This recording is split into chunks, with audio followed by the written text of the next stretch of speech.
Hello everyone, Brett McRae here on the Northern Ag Network. Welcome to this edition of Northern Ag TV.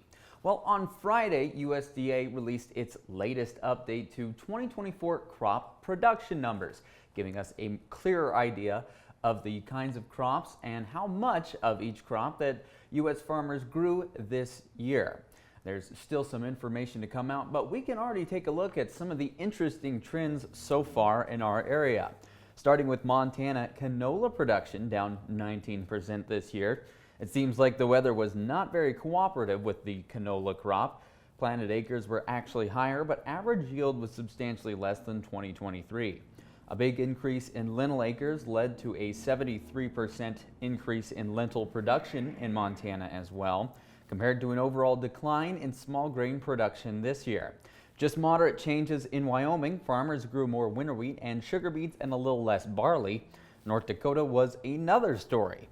That state produced 61% more durum this year and saw the largest percentage increase in lentil production of any state, with Montana and North Dakota the two most significant producers of lentils by a mile.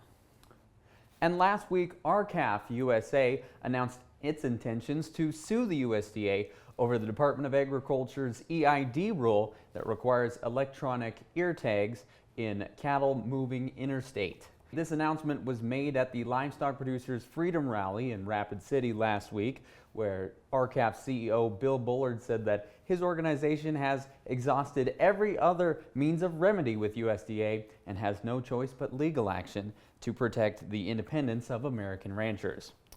And new research from the University of Wyoming finds that overpopulated wild horse populations on public land are damaging to fragile sage grouse populations that also live in those ecosystems. The 15-year study from UW found that populations of wild horses in excess of appropriate management levels are harmful to sage grouse by damaging their ecosystems, impacting riparian areas, and reducing shelter for the sage grouse at various life stages. In Wyoming, sage grouse live on about 99% of public land managed for wild horses, and the agency has a population target nationwide of 26,785 horses. However, as of March 2023, more than 83,000 wild horses lived on the landscape. I'm Brett McRae, and Northern Ag TV is back in 30 seconds. From the beginning, we've worked closely with farmers.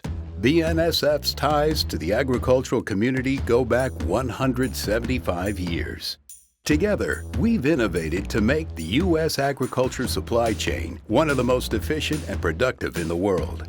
Our strong relationship powers BNSF still today and helps us move the nation like no one else can. At BNSF, we move the nation for you. Hi everyone, Brett McRae with your markets. Cattle futures were mixed at the end of Monday trade. There was quite a few different influences on the market, but last week fundamentals were extremely supportive with higher box beef and steady cash cattle trade. Packers bought fat cattle for steady to $1 better last week, close to $187 on the hoof and $296 in the beef. Lots of feeder cattle and calves at auction barns around the country on Friday. Spring calves in St. Onge, the steers that weighed 500 to 550 pounds, brought from 315 to 323, and light 6-weight steers from 286 to 294. On the heifer side, heavy 4 weights from 295 to 303, and steady to higher prices for lambs at the Newell sheep yards. 70 to 79 pound lambs from 190 to 200, and 80 to 89 pound lambs from 169 to 179. Steep losses in the grain market yesterday as the market continues to come to grips with big U.S. crops.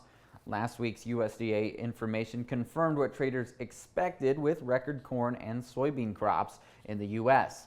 Weather has been driving wheat markets recently, but the forecast looks more optimistic now than it did a couple of weeks ago, and that gives some bearish information to the wheat market. Thanks for tuning in to Northern Ag TV. I'm Brett McRae.